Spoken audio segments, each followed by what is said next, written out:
I often visited my grandparents' home in Traverse City in northern Michigan during the summers with my parents. Traverse City, TC, is a beautiful place, produces 75% of the world's cherries, and was home to the Traverse City Regional Psychiatric Hospital, which operated from 1885 to 1989.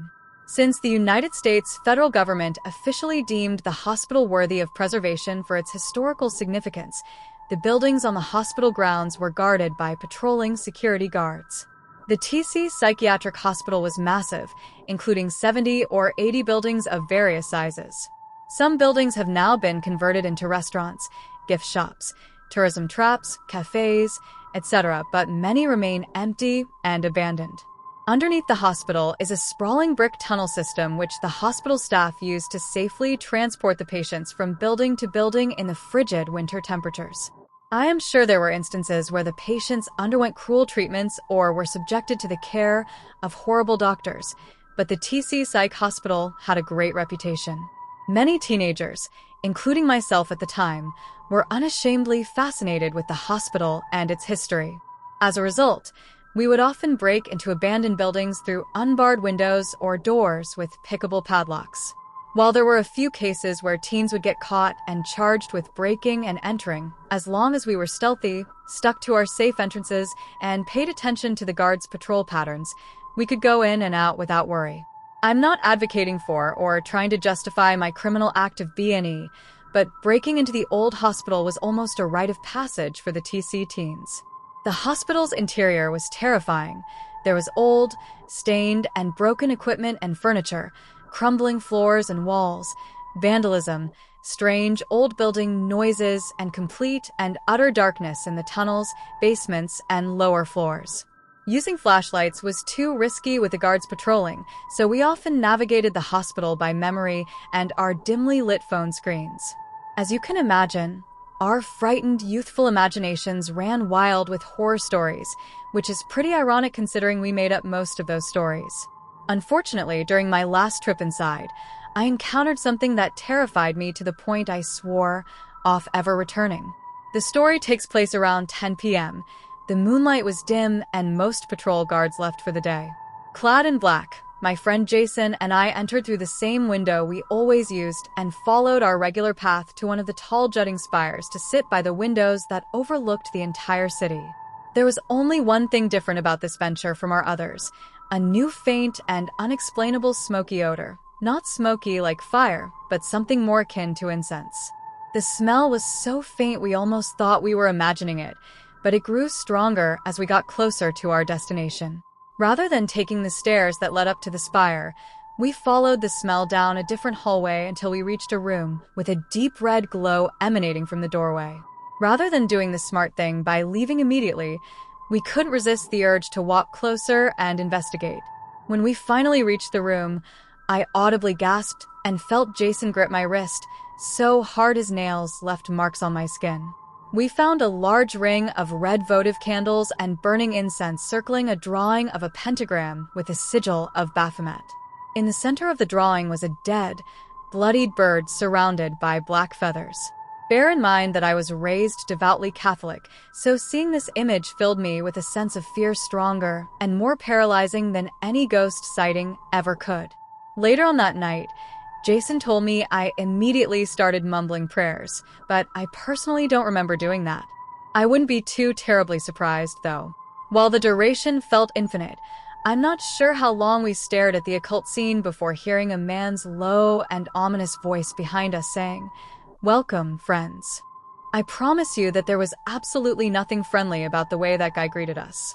Jason and I screamed bloody murder, whipped around, and saw two nicely dressed but frazzled-looking adult men smiling at us. The man in front of me held something in his hand, and while I can't say for sure what it was, I remember thinking it was a knife at the time, which wouldn't be too crazy of a guess considering they recently sacrificed a bird. Jason and I sprinted past the two, and I felt someone's fingers grab the back of my shirt. Thankfully, the occultist's hand didn't have a solid hold on me because I ducked and managed to escape his grip. The men shouted for us to stop running. We obviously didn't. We heard their footsteps chasing after us for a little while, but thankfully Jason and I had broken into the hospital so many times that running through the unlit rooms, hallways, and tunnels was no challenge. When we finally reached and vaulted through our escape window, the occultists were nowhere to be seen or heard. We kept running through the hospital grounds until we reached Jason's car with no concern for the patrol guards. We would have rather gotten caught by the guards than the occultists. I puked twice in the parking lot, whether the cause was fear, sprinting nonstop for 1.5 miles, or a combination of both. I'm not sure what would have happened if the occultists caught us, but I know for certain they weren't going to crack open a beer and sing Kumbaya by the candlelight. I'm not familiar with cultic practices or satanic rituals, so I'm not sure what the men were trying to do, or if they were summoning something. Jason and I never returned to the hospital during that summer or any of the following summers. While we aren't close now that we're adults, I know that horrifying experience will keep us cemented in each other's memories until we die. My friends and I enjoyed exploring the abandoned hospital near my home when we were teenagers. We weren't the only ones who liked to do so, and would frequently run into other teens around our age who were likewise exploring its halls. There were also the telltale signs of the homeless, sleeping mats, and little portable toilets. One night we ran into a rather well-dressed man on the 3rd floor. He didn't seem like the regular urban exploring type. He was cordial enough and said that he didn't mind us exploring as long as we respected the place. I thought maybe he was the property owner, or something to that effect. We explored a little while longer, but the encounter had kind of soured the evening for us. We made up our minds to leave, and my friends headed toward the stairwell. I stayed behind momentarily, my eye drawn to a wall of photographs, covered in dust and cobwebs, probably dating back to the hospital's founding nearly 100 years earlier. My breath caught in my throat as I recognized a grainy black and white image of the man I had spoken to on the 3rd floor. He was cutting the ribbon at the hospital's grand opening. I ran to rejoin my friends and have not been back to the hospital since. I work as a nurse in a post-surgical unit in the biggest hospital in my city. Patients come from hundreds of miles away to get their operations here. The surgeons are known to be the best. But what we don't tell the patients, what we're not supposed to tell them, is that there are ghosts here. Just like any other hospital, people pass away and their spirits sometimes linger, or maybe it is just a fragment of them that remains behind, something that science can't explain yet. There have been more than a few events that have raised the hair on the back of my neck, and some have sent me into hysterical screaming fits. But those types of reactions are frowned upon in the hospital, so I try to stay calm. There was that time a few months ago when a patient told me she felt like there were 3 other people in the ward room with her, in each of the other 3 beds around her. They were talking back and forth and whispering, she said. But the weird thing was, she was alone in the 4-bedroom. I pulled back the curtains and showed her myself. All of the other beds were empty, and there were no visitors or staff in the room with her. As if that weren't disturbing enough, a few weeks later, a different patient said the exact same thing when she had been left alone in the same room. She described it exactly the same way, saying they were whispering back and forth, and it was keeping her awake. I felt a chill up my spine when she told me that, but reassured her that the room was empty, and she was simply imagining things. People have enough to worry about when they're recovering from surgery. We don't need them fretting about specters and ghosts when they should be worried about physio and discharge appointments, lifting restrictions, and medication adjustments. So we keep these stories to ourselves. Some nurses said they couldn't sleep in a certain storage room during breaks on night shift, since they'd had too many bad experiences there. When I asked them about it, they said they'd had bad dreams, and felt like someone was in the room with them, standing over them while they slept. I didn't believe in those things myself, so I slept in there on the night shift and found out firsthand why nobody else wanted to use it as a nap room during breaks. I had the most realistic waking dream I'd ever had, where I'd awoken in the storage room and felt like someone was in there with me, watching me from the corner of the room, their dark outline visible in the dim room. When I went to turn on the lights, they didn't work, and the door wouldn't open, and for some reason in my dream, which seemed like reality, I chose to lie back down and go to sleep again, while the thing crept closer and closer, vanishing only to reappear just above me. It felt like my eyes were open the whole time, and I was forced to watch, paralyzed, as it got hovered over top of me. For what felt like hours, it was watching me while I slept, as I struggled and was unable to move. I finally came to my senses and finished my break early, going back to work and trying to forget about the horrible experience. But I refused to sleep in that storage room again. There was another event which haunts me to this day, especially since I'm heading in for a night shift right now in just a few minutes. Another nurse told me a story on the night shift last week, and I've been thinking about it a lot since then, and it's been occupying my mind more and more, especially when I'm alone in the break room at night. We have a staff room where there are 2 small couches and a TV.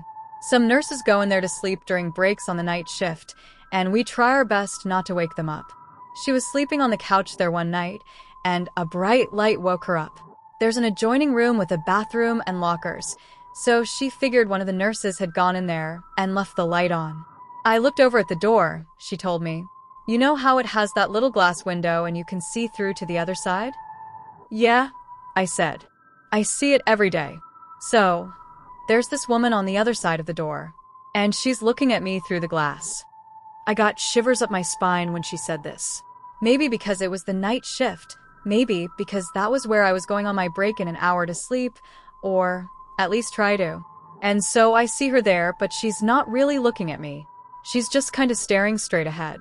And the first thing I notice about her is her hair. It was in this very old-fashioned sort of style, not like anything you'd see today. It was like it was from the 70s or earlier maybe. And she was wearing these funky blue pinstripe scrubs. And a nurse's cap. You know, nobody wears a cap anymore these days. And those scrubs, they looked like the ones, you know, in the lobby, how they have those ones on display. From way back when, yeah, they looked just like that.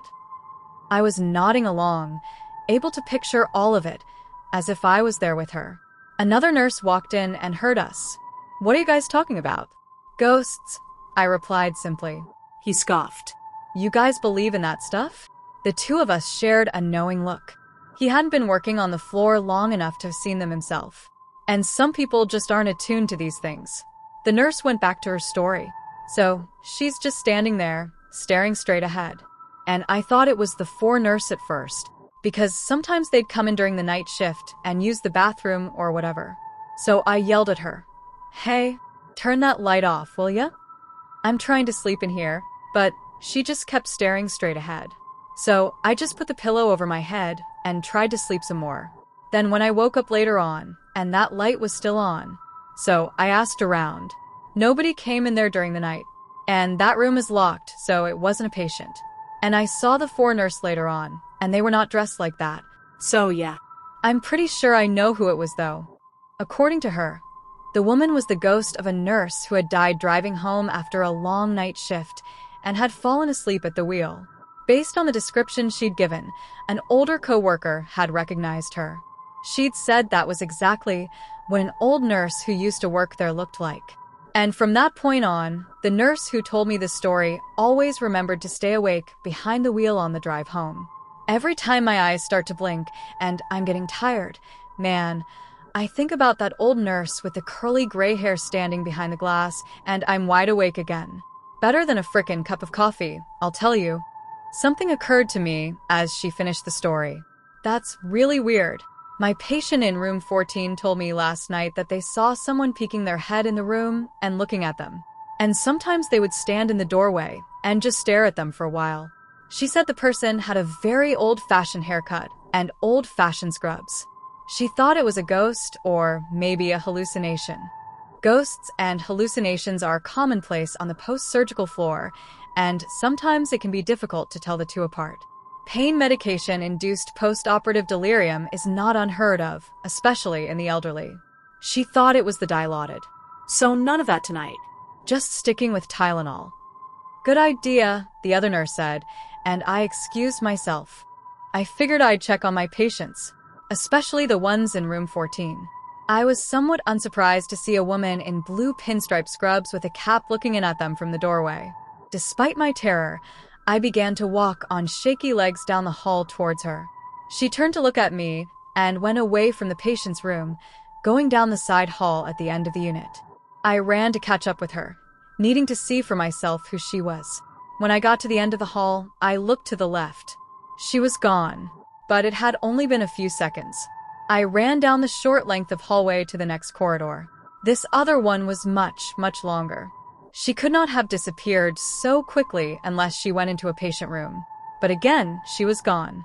My heart hammering in my chest, I refused to believe it was a ghost. Such things didn't exist. They just couldn't. Room 9 was the only one she could have gone into in such a hurry. I went in and found all of the patients were wide awake, despite the late hour of the night. It was 3 a.m., and everyone should have been asleep. "It's freezing in here. Can you get me a warm blanket?"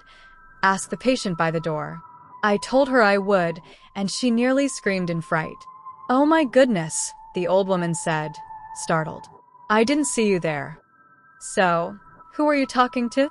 I asked. "The other nurse. The one who just came in. Where did she go?" I felt a presence behind me and looked to see the shape of something moving, but then it was gone, like a wisp of smoke on a windy day.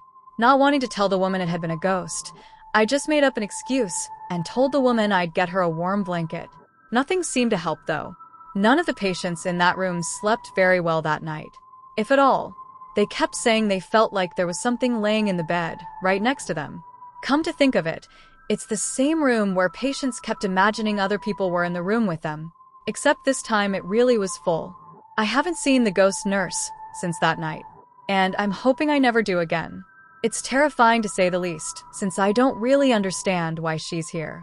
And you never know exactly when she's going to show up.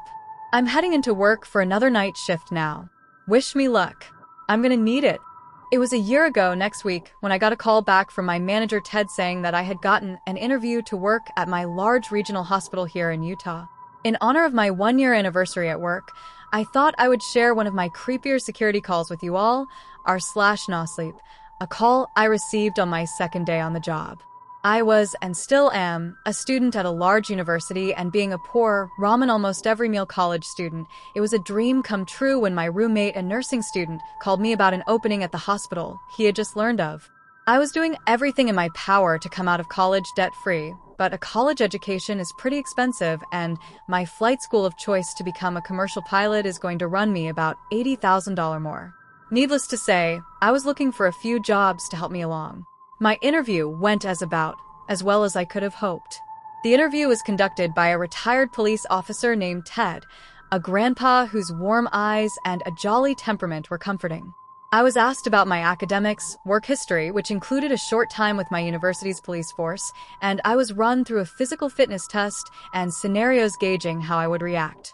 After being told that I had passed their interview and got the job, I remember asking lightheartedly how a job that paid $15.32/hour and covered weekends could be vacant for a few months. My question was cut off by a sudden change in atmosphere, as if someone had suddenly opened a window to the cold, frozen air outside. "Oh, one more thing, you/CavalierRigg. You don't believe in ghosts, do you?" My chuckle and smile faded from my mouth as a laid-back Ted, who had done my interview with complete relaxation and ease, was now staring at me seriously. All previous warmth had been replaced by the grizzled scowl of a retired cop. I felt my blood begin to slowly ice over as the fear from this seemingly random question caught me off guard. My mind raced to make sense of my world as I processed the question. Did he just ask me if I think ghosts are real? What the hell? The question itself was strange enough, but why is Ted so tense? Why did he look almost angry isn't the right word. Disturbed? Maybe. But why is he so forward with asking such a seemingly unprofessional thing? "No, I don't, sir." "Are you sure?" He repeated himself with even more sternness than his original question. "Yes, Ted, I am sure." "Okay then, you've got the job. I will see you Friday night." My shiny, black boots clacked down the fake wood flooring of the hospital as I made my rounds. My metal badge felt heavy on my uniform as my radio earpiece kept getting caught on its edges. I looked pretty good, if I do say so myself. My radio, keys, and taser all hung off on the right side of my utility belt as my work phone and flashlight hung off of my left. This was my second day on the job, and my first day I walking around the hospital by myself. The night before, Friday, I had been guided around by Devin, a senior security officer, who had shown me around the winding and twisting halls of the hospital. Now, with Devin responding to an emergency helicopter landing out on the helipad, I was left alone to navigate the labyrinth. It was approximately 2:15 a.m. when the phone's tone blared to life at full blast, snapping my eyelids to attention. I had been sitting at my desk with the plasma screens displaying countless feeds from interior and exterior security cameras when I had started to doze off slightly. I answered the phone in my most official tone I could muster, trying to hide any sleepiness in my voice. Security, how can I help you? Hello? You have reached hospital security. Do you need help? Hello? Can you hear me? My manner shifted from urgency to mild annoyance at the thought of getting a pocket dial from a nurse's work phone. All I could hear was silence and ambient static on the other end, no indication that someone needed my help. I looked at the in-house phone number and was instantly confused. 72493. The sevens at the front of the number mean that it's a landline. I thought to myself as I cupped the phone with my shoulder and ear as I looked through my notepad. Just as my mind began to falter in making sense of the situation, I heard a faint voice of what sounded like elderly woman over the line. Hello. Hello. Sorry, I am a little new and I couldn't hear you. This is hospital security. How can I help you? Where am I? Are you lost? How can I help you? It's cold and I don't know where I am. Please come help me. I heard the soft click of the line being hung up. While I was confused, I wasn't without sense of the situation. I had been briefed that since this was a hospital, we often had a lot of old, senile inpatients, patients that stay overnight at the hospital that would sometimes get out of their beds and wander, thus getting lost. While in most of these situations it would be a nurse or tech calling me about a missing patient and calling an adult code pink, hospital code for a missing patient. The landline phones, if picked up, would automatically begin dialing security if no buttons were pressed for a few seconds. All the landline phones in the hospital did this, and they are all marked as such. It was not of the realm of possibility an elderly woman had gotten lost and called me. I looked up on my interactive map where line 72493 was, and it gave me a location. South Tower, 2nd floor, room 5. I jogged down the halls to the elevator of the South Tower, determined I was going to find whoever had called me. I came out of the elevator and rounded the corner. I stood in shock as I read the plaque on the door near the number 5. Morgue, employee clearance required. Red flags and warning alarms were going off in my head. How could a patient have gotten into the morgue? The doors need a badge scan to get in. How could she have gotten in?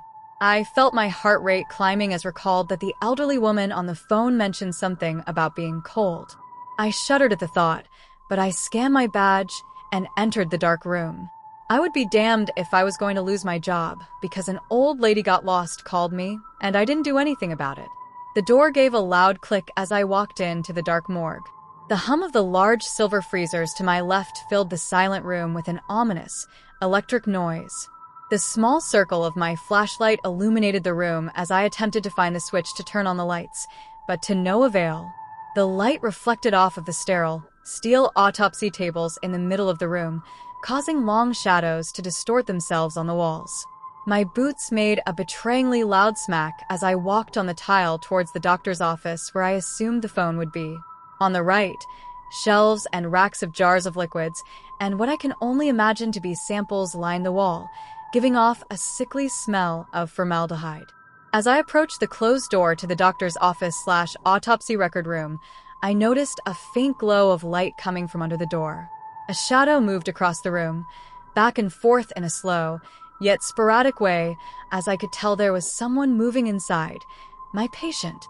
I knocked on the door only to see the shadow move closer to the door, almost completely obstructing the light from the office/autopsy record room. I noticed a faint glow of light coming from under the door.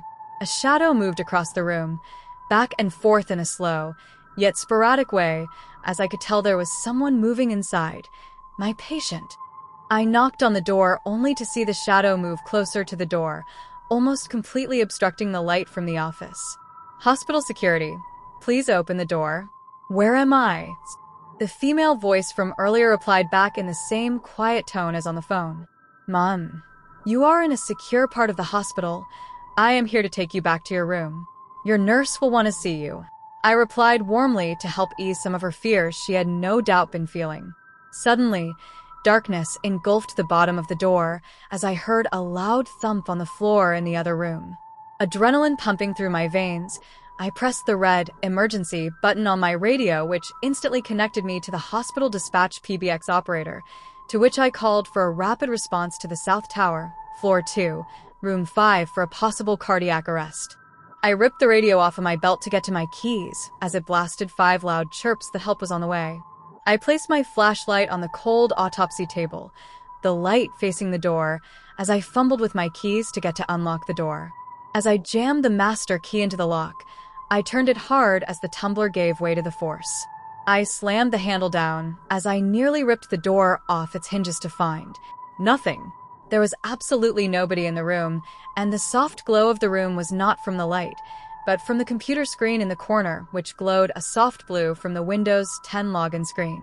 I walked in, my back bathed in the light from my flashlight on the table behind me, seeing if she had crawled further into the room behind the wall of one of the 2 cubicles in the room, only to find it empty.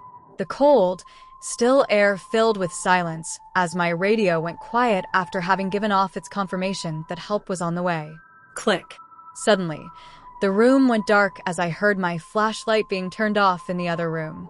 The room was so still and quiet in that moment that not even the freezer's hum could silence my deafening heartbeat. I swung around, liquid fear coursed through my body as I backed up to the wall, drawing my taser and flicking the on switch as the battery charged my weapon to life. I don't know what was in the main room of the morgue, but there was something there. The computer's soft glow illuminated the pure horror in front of me. The outline of a shadow figured as it glided close to the door silently, facing toward me. The figure was smaller, maybe 5 feet 6 inches, and had completely trapped me in the small office. Seeing the small green ready light on the display of my taser, I pressed the arc button, which sent a current down the metallic prongs on my weapon, lighting the wall with a white glow. In that brief few seconds, I saw the figure illuminated, a pasty white woman with dark holes for eyes, standing barefoot in a hospital gown. I screamed as the figure seemingly lurched forward in a falling motion, causing me to drop down and climb under computer desk for protection where I blacked out. I woke up the next morning in a hospital bed with Ted sitting beside me, the clock reading 7:30 a.m. beside me. He looked at me with sad eyes as tears began to roll down my cheeks. Ted sat up and pulled his chair closer to me, calmly asking, "Did you see her?" I relayed my whole story to him as he calmly sat and listened, never interrupting. After my story, he took a deep sigh and explained that 30 years ago, an older woman with dementia had blinded herself and claimed a demon in the hospital had attempted to enter her body. When she died of a heart attack a few months later, the doctors in the morgue claimed that her body began to decompose rapidly even in the freezer, and that strange sounds could be heard in the machine and later, in the building itself. Ted told me that the hospital's cardiac rapid response team had found me up there passed out, to which they brought me to the ER where they admitted me to the hospital. Ted reluctantly told me that every so often, we will get a call from the phone up in the morgue between 11 p.m. to 4 a.m. that we are under no circumstances to answer, and that Devin should have told me. Because the occurrence is just so unorthodox, no official reports are ever filed when we see, hear, or receive calls/reports about her from other staff members. Despite seriously considering quitting that day, I decided to stick with it and stay strong. The hours are still good, and the pay is great. Now, as I look at my past year working here at the hospital, I can honestly say it's not too bad, r/no sleep. I have seen that entity twice since then, but now I can honestly say that I am not scared anymore. Now, if you'll excuse me, I am getting a security call, and it's from line 72493.